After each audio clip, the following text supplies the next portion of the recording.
Sir, നീണ്ട 10 വർഷത്തെ C P എമ്മിന്റെ ഭരണം. ഈ ഭരണത്തിൽ ഇനി ഒരു വേള ഒരിക്കൽ കൂടി ഭരണം കിട്ടുന്നതിന് അവരൊരു അടവ് നയം ഇറക്കാൻ പോകുന്നു എന്ന് കേൾക്കുന്നു. അതായത് പാർട്ടി ഒരുക്കുന്നത് പാർട്ടി അംഗമല്ലാത്ത ഇടതുപക്ഷ ആഭിമുഖ്യമുള്ള 10,000 സ്വതന്ത്രരെ രംഗത്തിറക്കി സാമൂഹ്യ മാധ്യമങ്ങളിലൂടെ ഇടതുപക്ഷ വിരുദ്ധ പ്രചാരണങ്ങളെ നേരിടാനാണ്. സർ, ആ ആശയം ഇത് അവരുടെ ബൗദ്ധിക തലത്തിലുള്ളവർ നൽകിയിരിക്കുന്നതാണ്. അത് പാർട്ടി തലത്തിൽ സ്വീകരിക്കുമോ? അത് സ്വീകരിക്കുന്നത് നമ്മുടെ ഈ പറയുന്ന അടുത്ത വോട്ട് കിട്ടാൻ ആൾക്കാരുടെ കണ്ണിൽ പൊടിയിടാനുള്ള ഒരു തന്ത്രമാണ്.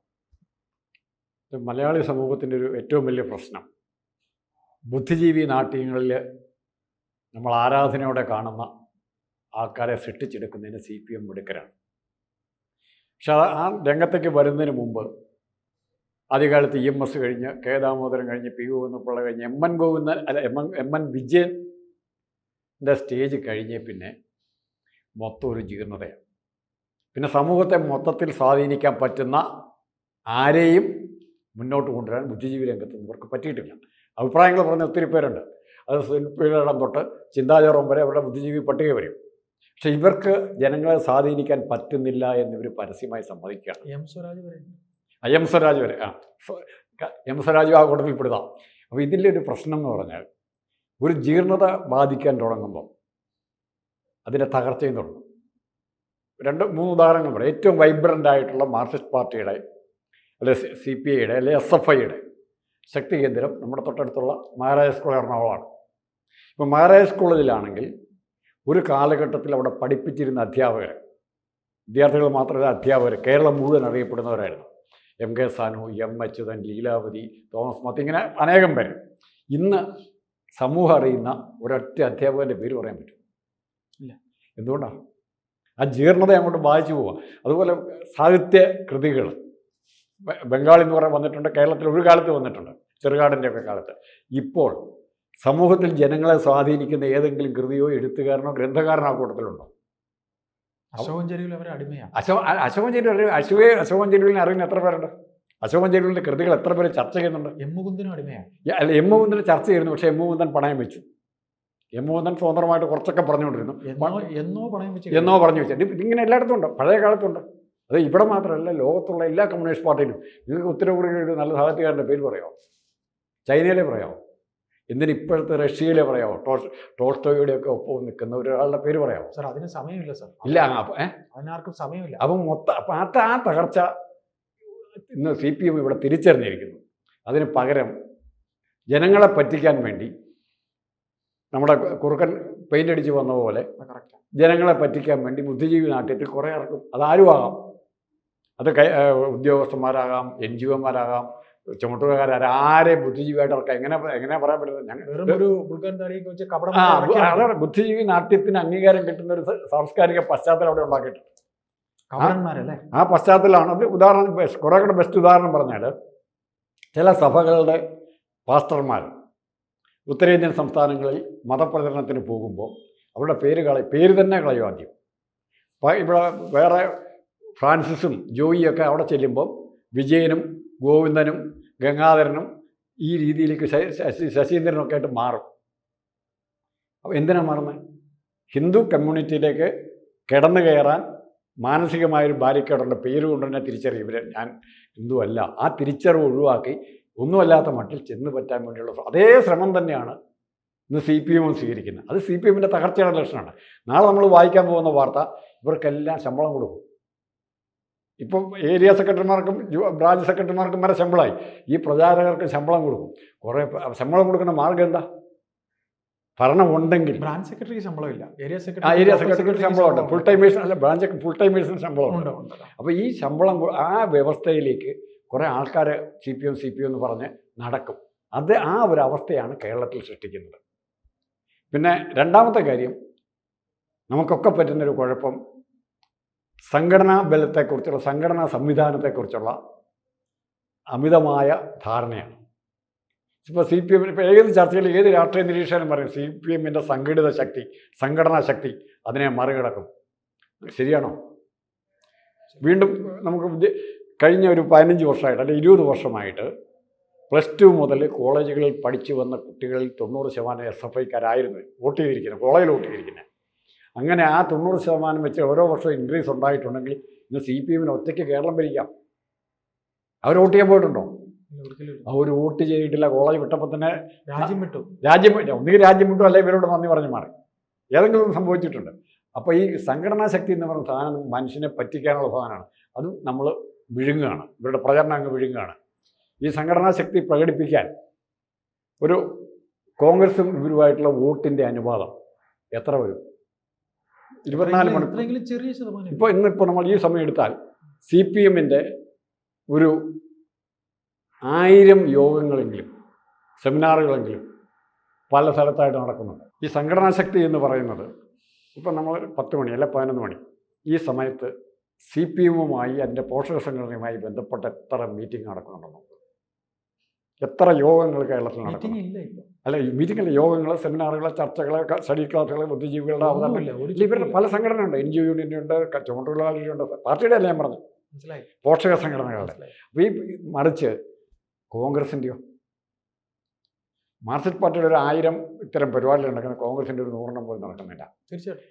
പിന്നെ സമയം ചെലവഴിക്കുന്നത് ഒരു ഏരിയ സെക്രട്ടറി അല്ലെങ്കിൽ ഒരു ബ്രാഞ്ച് സെക്രട്ടറി 24 മണിക്കൂറും പാർട്ടിക്ക് വേണ്ടി പ്രവർത്തിക്കുക. കോൺഗ്രസിൻ്റെ ആരുണ്ട്? 2 മണിക്കൂർ വൈകുന്നേരം മുദ്രാക്കം വീട്ടിൽ. അല്ലെങ്കിൽ BJP അങ്ങനെയൊക്കെ തന്നെയാണ്. BJP ആ സംഘടനാ സംവിധാനം ഉണ്ടാക്കാൻ നോക്കുന്നുണ്ട്, അത് തുടങ്ങിയിട്ടുള്ളവർ.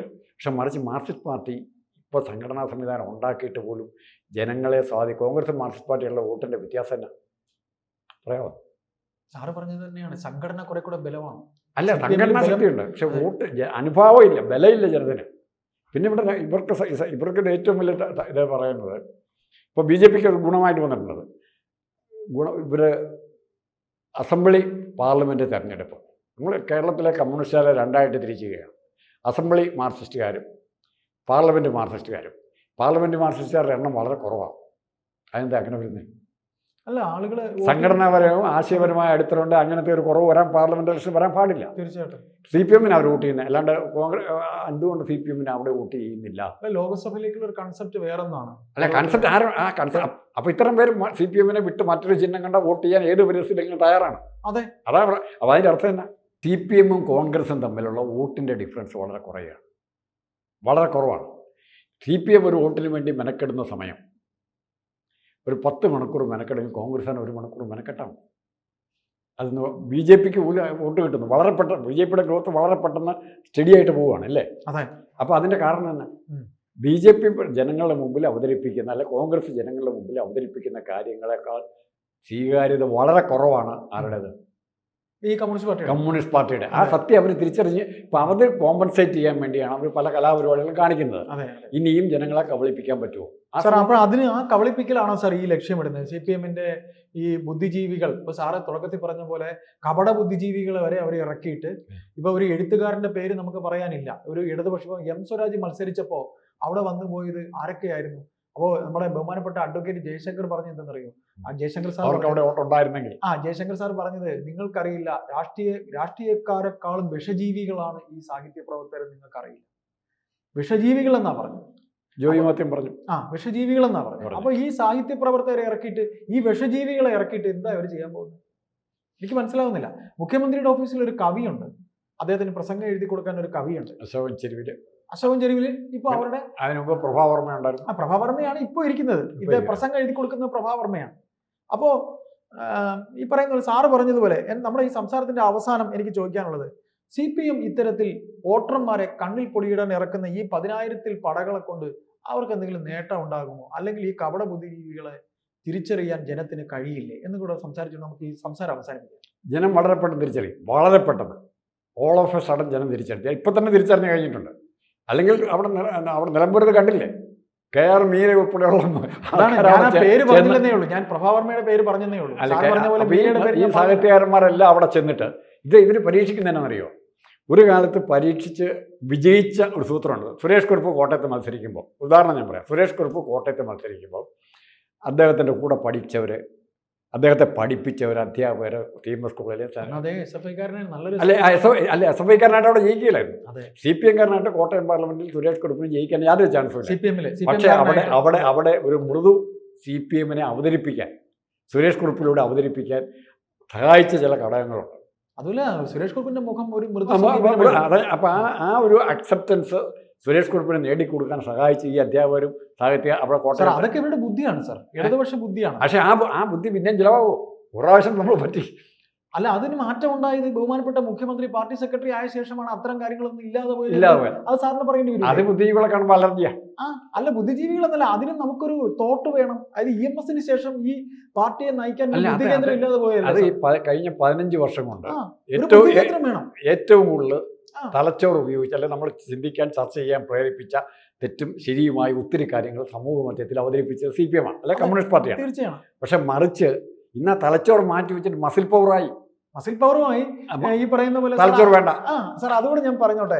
ഇത് MA ബേബിയെ ഇവർ കൊണ്ട് വെക്കുമ്പോഴേ MA ബേബി ഒരു ബുദ്ധിജീവിയാണെന്നാണ് വെപ്പ്. സഞ്ജീവ് തൂക്കി ഒരുപാട് പിന്നെ നമ്മളൊന്നും വായിക്കാത്ത പുസ്തകങ്ങളൊക്കെ വായിക്കുന്ന ബേബിയെ കൊണ്ട് ഒരു ബുദ്ധികേന്ദ്രമാകാൻ കഴിയുമോ? CPMന്റെ EMSന്റെ വിളവ് ബേബിക്ക് നിർത്താൻ കഴിയും? അല്ല, പണ്ട് ഒരു ഫാഷനായിട്ട് കമ്മ്യൂണിസ്റ്റ് മാനിഫെസ്റ്റോ കൂടെ കൊണ്ടു നടന്നാൽ, അല്ലെങ്കിൽ ചെഗുവേരയുടെ പടം വീടിൻ്റെ മുമ്പിൽ വെച്ച് കഴിഞ്ഞാൽ ഇവരെല്ലാം വിപ്ലവകാരികളും ബുദ്ധിജീവികളാവുക. അതങ്ങനെ ഒരു സമൂഹത്തെ ഇവരുണ്ടാക്കിയെടുത്തു ഒരു കാലത്ത്. ഇന്ന് നടക്കുകയില്ല. ഇന്ന് അതിനേക്കാളൊക്കെ ലോകം മുഴുവൻ പോയി യാത്ര ചെയ്ത് തിരിച്ചു വരുന്ന, ജോലി തേടി പോയവരല്ലാത്തവരെ ഇഷ്ടം പോലെ. സാർ, ഇന്നിപ്പോൾ നമുക്ക് വേണ്ടത് പ്രാക്ടിക്കൽ ലൈഫ് അല്ലേ? ഇവർ പറയുന്ന കപടതയൊന്നും നടക്കില്ലല്ലോ. അപ്പോൾ സാർ ഇതന്നെ പറയണേ സാർ, ഈ കപടന്മാരെ കൊണ്ട് എന്തെങ്കിലും നേട്ടം CPMനുണ്ടാവും? സാർ ഇപ്പം സുരേഷ് കുറുപ്പിന്റെ കാര്യം പറഞ്ഞല്ലോ. അന്ന് ശാസ്ത്ര സാഹിത്യ പരിഷത്ത് ആക്റ്റീവായിരുന്നു അല്ലേ? ഈ പറയുന്ന സാഹിത്യകാർ പ്രസംഗിച്ചാൽ കേൾക്കാൻ ജനമുണ്ടായിരുന്നു. ഇന്ന് ഇവർ ഇറക്കുന്ന കപട ബുദ്ധിജീവികൾ അല്ലെങ്കിൽ സാഹിത്യകാരന്മാർ, ഇപ്പം എനിക്ക് തോന്നുന്നത് അശോകൻ ചെരുവിൽ തന്നെ കണ്ടെത്തും കുറേ എഴുത്തുകാരെ. ഈ അശോകൻ ചെരുവിൽ തന്നെ കണ്ടെത്തുന്ന കുറേ എഴുത്തുകാരുണ്ടല്ലോ. ഈ എഴുത്തുകാരെയൊക്കെ കൊണ്ട് എനിക്കറിയാവുന്ന കുറേ എഴുത്തുകാർ യുവാക്കളുണ്ട്. നമുക്ക് ഒരല്പ സാഹിത്യ ബന്ധം എനിക്കുമുണ്ട്. എനിക്കറിയാവുന്ന ഒരുപാട് പേരുണ്ട്. സാർ, ഇത് നമുക്ക് ഈ പറയുന്ന പോലെ നമുക്കിതിൽ എന്തെങ്കിലും ഒരു ശുഭസൂചന ഇവർക്ക് കിട്ടുമോ? അല്ലെങ്കിൽ ഈ വന്ന ചിന്ത ഇവർ തന്നെ അങ്ങ് മാറ്റുമോ എന്നുകൂടെ ഞാൻ ചോദിക്കുക. തൽക്കാലം ഒരു ചാൻസ് കൂടെ ചിലപ്പോൾ CPMന് മൂന്നാമത്തെ ഇതല്ല ഞാൻ പറയുന്നത്, മൂന്നാമതൊന്ന് തോറ്റാൽ ഈ സാഹിത്യകാരന്മാരെ കൊണ്ടുവരുന്ന പ്രവൃത്തി ഇവരെ മാറ്റുമോ? അതെ, അല്ല, അതിൽ സാഹിത്യകാരന്മാരെ കൊണ്ടുവരുന്നതിൽ പോലും ഇവർ ഒത്തിരി വർഗ്ഗ വ്യത്യാസം കാണിക്കുന്നുണ്ട്. കമ്മ്യൂണിസ്റ്റ് പാർട്ടിയുടെ വളർച്ചയ്ക്ക് ഏറ്റവും സഹായിച്ച സാഹിത്യകാരൻ മറ്റാരുമല്ല, അതായത് കഥാപ്രസംഗക്കാരൻ സാംബശിവനാണ്. സാംബശിവനെ ഇവർ പ്രൊജക്ട് ചെയ്യുന്നില്ലല്ലോ. നാളെ സാംബശിവനെ CPM പ്രൊജക്ട് ചെയ്യുന്നുണ്ടോ ഇല്ലയോ? ഇപ്പൊ അവർക്ക് ആവശ്യമില്ല സാർ. സാർ അല്പം പറഞ്ഞ പോലെ കഴിഞ്ഞ 15 അങ്ങനത്തെ ജീർണത ബാധിച്ചു. ഇനിയുള്ള സ്റ്റേജ് എന്ന് പറയുന്നത് ചീഞ്ഞ് നാറലാണ്. ഇവർക്ക് വേണ്ടി നല്ല പുഷ്പങ്ങളും റീത്തും ഒക്കെ ഉണ്ടാക്കിക്കാനും ഇതിൽ മാത്രമേ സാഹിത്യകാരന്മാരെ കുറേ കൂടെ റീത്ത് വയ്ക്കാൻ പറ്റും. അത്ര വരട്ടി CPMന്റെ ശവശരീരമൊന്നും കുറേ കൂടെ നല്ല മണം ഉണ്ടാക്കിയെടുക്കാൻ പറ്റും. ഇത് മാത്രമാണ് ഈ സാഹിത്യകാരന്മാരെ കൊണ്ട് തൽക്കാലം സാധിക്കാൻ പോകുന്നത്.